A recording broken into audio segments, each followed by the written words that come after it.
În teorie, dușmanul dușmanului meu este prietenul meu. În practică, dacă discuția implică prezența talibanilor, toată lumea are rezerve. Rusia construiește de multă vreme o legătură cu talibanii, dar chiar și așa, în această relație există o serie de linii roșii care nu pot fi depășite. Lipsa încrederii în negocierile cu noua conducere de la Kabul complică lucrurile, deși liderul de la Kremlin și-a anunțat deja intenția de a lucra cu talibanii. Ana Borșcevskaya este cercetător principal la Washington Institute și face o analiză a câștigurilor și pierderilor pe care Rusia le așteaptă dinspre Afganistan. Sunt Cristina Cileacu. Începe Pașaport Diplomatic. Ana Borșcevskaya, Senior Fellow at Washington Institute. Welcome to Diplomatic Passport. Thank you for having me. Retragerea SUA și NATO din Afganistan aduce provocări noi pentru regiune, inclusiv pentru puterile Rusia și China. Vladimir Putin, președintele rus, a subliniat recent că mișcarea talibană controlează practic întregul teritoriu al țării, inclusiv capitala acesteia. Acestea sunt realități. Ar trebui să acționăm pe baza acestor realități, să nu permitem destrămarea statului afgan. Interesul Rusiei este mai puțin legat de viața cetățenilor afgani conduși de talibani, cât de anihilarea unui început de război civil, care ar însemna practic o creștere rapidă a extremismului care are deja o prezență consistentă în Afganistan. United States and allies are already withdraw from Afghanistan, and there are a lot of voices saying that Russia is ready to take over the place. But is it so, or rather is looking to something like uncertainty or a lot of risk for itself? Well, I think it's a little bit of both.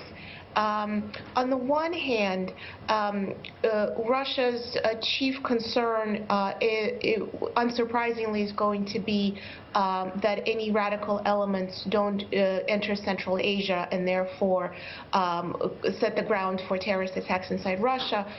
Historically, Russia also suffered from narco trafficking coming from Afghanistan, although in recent years, according to the United Nations statistics, actually, that Central Asia is no longer the main route for these drugs.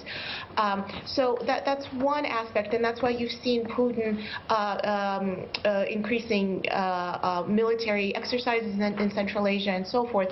But the other aspect is that Russia also wants to play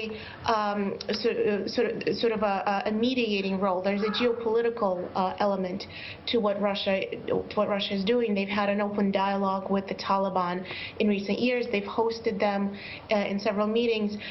This might not necessarily be a primary motivation for Russia.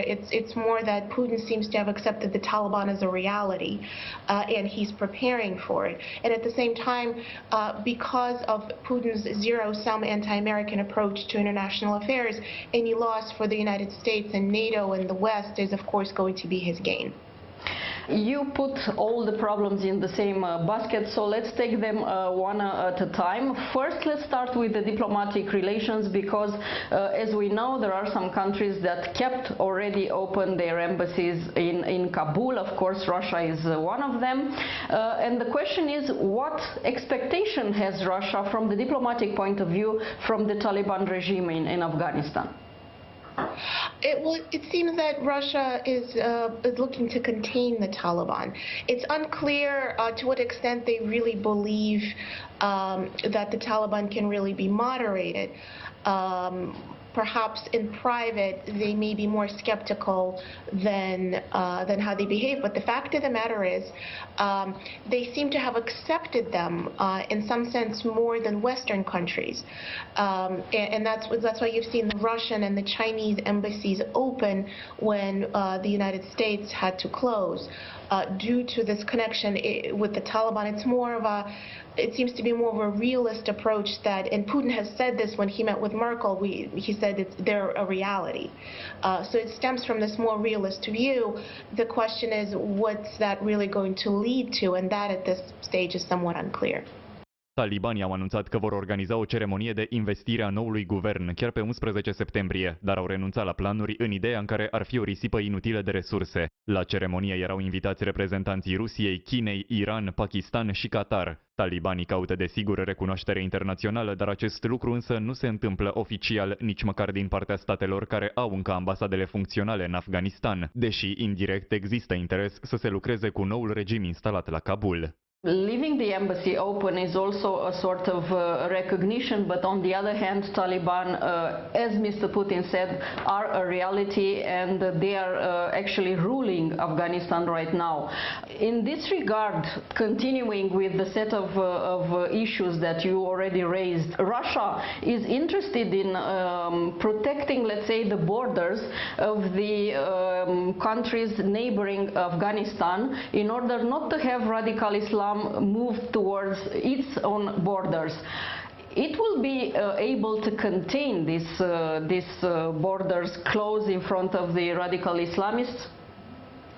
So at this stage, at least, looking at what Putin has done in Central Asia to date, he seems to have strengthened the Russian position, and it's not something that happened merely in recent weeks or months, but years. There's been more Russian activity in Central Asia for the last several years, and that may add to reasons why, at least in these initial weeks, you hadn't seen as much panic coming from the Kremlin as you would have expected if they believed their position in Central Asia was weaker. China, of course, has increased its position in Central Asia as well, but Russia remains the key security guarantor to the region. It's hard to tell how where this will lead in the long term, but at least in the short term, Putin seems to be fairly confident. But if we look now at what Russia was thinking of over the United States and NATO presence in Afghanistan, there were two ways of looking at the situation. First, they were somehow reassured that the security in the area is kept under control, but on the other hand, United States was kind of close to its area of interest in the region. Is Mr. Putin so assured right now of being able to keep this security by itself? What allies can he count on in the region? So I think your question first raises something very important, and there's always been an internal contradiction in how the Russian government approached Afghanistan. On the one hand, they especially initially supported the US-led efforts. On the other hand, they were extremely concerned with American presence in Central Asia, and in fact extracted concessions. For example, perhaps most chiefly closing the U.S. base in Kyrgyzstan, a base that the United States was leasing from the Kyrgyz government. Mm-hmm. So it's a contradiction. And it's a little bit paradoxical, and it points to anti-American priorities that the Kremlin has that may at times be at least equal to concerns about terrorism, if not more. And the second part of your question, is he confident? Look, at this stage it's hard to tell, but it's clear that he's exerting a lot of control in Central Asia. Perhaps the three countries probably are Tajikistan, Kyrgyzstan, Uzbekistan, and Kazakhstan, but even Uzbekistan and Turkmenistan to some extent have edged closer to Russia in recent years. So it's a matter of control and influence, and at this stage Putin seems to have it. Rapoarte oficiale estimează că în Afganistan sunt peste 10.000 de luptători originari din țările vecine, care fac deja parte din organizația talibanilor, dar și din Al-Qaeda sau ISIS-Khorasan. Statele din Asia Centrală, cu proximitate afgană, au propriile probleme cu jihadiștii. În regiune sunt Mișcarea Islamică din Uzbekistan, Uniunea Jihadului Islamic, Jamaat Ansarullah din Tajikistan, dar și alte grupuri de luptători care speră că numărul celor care vor purta jihadul contra necredincioșilor va crește acum, că vesticii nu mai sunt acolo. Pericolul terorist este luat în serios de autoritățile din zonă și chiar dacă nu are graniță comună cu Afganistanul, Rusia este printre cei care vor să mențină extremismul pe teritoriul afgan. În prezent, musulmanii reprezintă 10% din populația Federației Ruse și tendința este de creștere.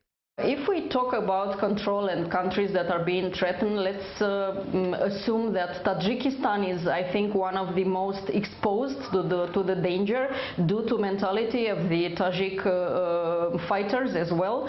But also Russia has a military base close to Dushanbe, to the capital of Tajikistan. Again, if we turn back into history, we saw the Russian army failed in Afghanistan. We saw United States and NATO failed as armies in Afghanistan. Even the Pakistani failed protecting their own border with Afghanistan.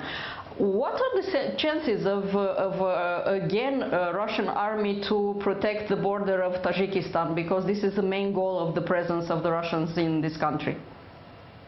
Yeah, so I mean that's really the key question, although I would describe the situation a little bit differently with the United States and NATO.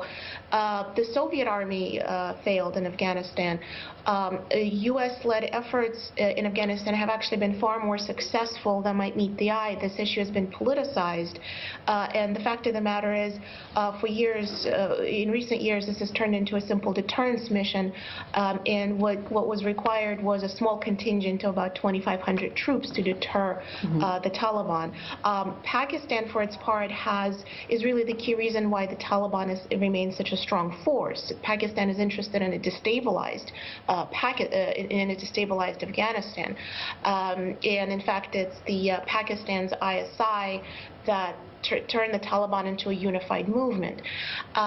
With regard to Russia, I think it's a bit of a nuanced picture because, on the one hand, there's a lot of uncertainty. And it's hard to predict how the security situation is going to unfold. With regard to Putin, on the other hand, what at least I'm observing as an analyst is that he's showing a lot of lessons learned from previous experience, especially the Soviet experience in Afghanistan. Putin's Russia today is not the Soviet Union. It remains a negative anti-American force in the world, but it's also not the Soviet Union. You're seeing Putin has approached the Middle East, the broader Middle East, very differently than the Soviet Union has. He has worked, in fact, to build all contacts with all major players, and a fundamentally different approach from the Soviet Union. Putin has also repeatedly talked about costs of big interventions. So when it comes to Syria, for example, he's actually kept the costs of the Syria intervention low and has been able to manage to achieve key objectives without incurring significant costs. To a certain extent, he's applied the same framework to Afghanistan because, on the one hand, certainly their chief interlocutor is the Taliban, and again, it's a different country, it's not Syria. But on the other hand, he's positioned himself as a quote-unquote peacemaker, and I say this in quotes because it's more about dialogue for the sake of dialogue as opposed to results. The key question really is, will the United States have to go back in if the security situation deteriorates, and that may very well be the case. Săptămâna aceasta, Vladimir Putin l-a primit la Kremlin pe Bashar al-Assad, președintele sirian care poartă de 10 ani un război împotriva propriului popor. Liderul rus este printre puținii care l-au felicitat pe președintele de la Damasc pentru câștigarea alegerilor interne cu irealul procent de 95%. Putin a mai subliniat și faptul că Assad a câștigat lupta cu teroriștii, chiar dacă în Siria susținătorii puterii oficiale au făcut rareori diferență între civili și jihadiști în timpul luptelor armate. Since you mentioned Syria and the way that Russia handled the situation there fighting against extremists, we all witnessed the way that Russia killed both civilian and jihadi fighters without making any difference between them. If will be the case, if Taliban will lose control in front of the other terrorists that are now challenging them inside Afghanistan, is it possible that Putin will apply the same recipe as he did in Syria? Yeah, well, in Syria, the key thing to note, the key issue to note is it's not only that he indiscriminately killed civilians and combatants, it's worse than that. The official Russian government reason for going into Syria was to fight radical Sunni elements, chiefly ISIS, but Russia simply did not target ISIS with any consistency. In fact, indirectly, Russian airstrikes strengthened this organization. And more to the point, their chief priority was not fighting ISIS in Syria. It was also visible even from the weaponry that the Russians have brought in. Their chief interest was to save Assad. Now, when it comes to Afghanistan, I think you're certainly going to see indiscriminate use of force, because historically that's been the Russian approach to counterterrorism, and that has not changed. Putin doesn't care about human rights. He simply cares that the situation stays contained in Afghanistan. So I think you're certainly going to see that if it comes to that. The key question is really where is this dialogue with Taliban really going to lead? And if Putin is going to position himself as quote-unquote peacemaker, I think that's really something else to watch, because again, he seems to have been more ready to embrace the Taliban on balance than Western governments. As you mentioned in the beginning of our talk, Russia and the Taliban are negotiating below the radar for a couple of years now, 2018 or even earlier perhaps. You've been in Afghanistan, you worked there for a while, so you know the region as well. Do the Taliban have this habit of paying back the debts, since Russia helped them in a way to regain the power inside Afghanistan? Well, historically, when the Taliban cannot be a trustworthy negotiator. Historically, they simply have not held their end of the bargain. This was visible in the 90s, certainly even when it comes to the Trump deal that President Trump had negotiated. They hadn't done what they said they were going to do. And again, I suspect that privately Russian officials are not nearly as sure of the Taliban as they say now. I mean, even now officially they sort of say we're going to judge them by their actions. It's more of a matter of what they perceive as what they have to do in terms of it's a more of a realist outlook. But I suspect even Russian officials don't have any illusions about the Taliban.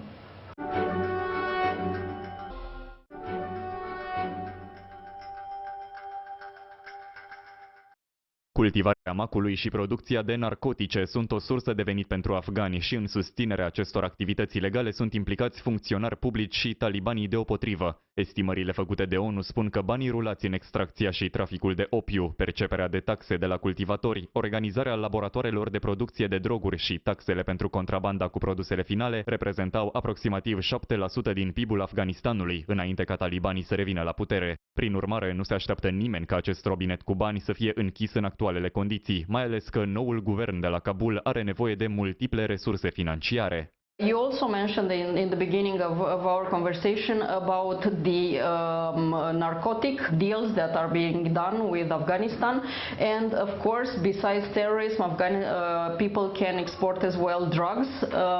Will Russia, being such a big market, be, let's say, skipped from this traffic, or is this negotiable as well with the Taliban? What do you think? Well, what's interesting is in just the last several years, according to UN statistics, the so-called northern route for drugs coming out of Afghanistan, and that is the route that goes from Afghanistan into Central Asia, has significantly decreased as a source of Afghan drugs. More drugs, according again to UN statistics, have been going into Europe through Iran from Afghanistan. And so there's still part of the reason has been that synthetic drugs, which are cheaper, have become more popular. The UN also cites better enforcement mechanisms, and I'm sure that, again, I'm sure there's more to the reasons, but those are two possible big reasons. Looking at these most recent statistics, it may very well be that Europe may be the primary destination. Of course, it doesn't mean that Russia may not suffer from this as well, but it seems to be, at least at this stage, it might not be as much of an issue as it was in previous years. Regardless, I think for the Russian government, narco trafficking is probably a secondary priority. Opoziția, presa independentă și activiștii sunt sub presiune puternică de câteva luni bune în Rusia ca să nu afecteze alegerile pentru membrii Dumei de stat. Acest proces electoral este important pentru Vladimir Putin. Partidul Rusia Unită, care susține președintele în funcție, trebuie să rămână majoritar în Parlament pentru a-i putea astfel consolida poziția de lider al țării pe termen lung. In Russia starts the elections, and it looks like Mr. Putin is going to make himself very confident in leading the country. If something goes wrong in the elections in Russia, how will the situation be changed in regard of Afghanistan and the effects coming over from Afghanistan? Well, I think it would have to depend on how the situation changes, but it's clear that at this stage Putin has suppressed all opposition. The election that's happening in the Duma, that this next election is not a real election, really. He seems to have positioned himself he's interested, at least it seems, to staying in power for life. That's how it seems. If the situation deteriorates, it would have to depend on how things unfold, but it would certainly create additional uncertainty for everybody. Anna Borshevskaya, senior fellow at Washington Institute, thank you so much for this interview. Thank you.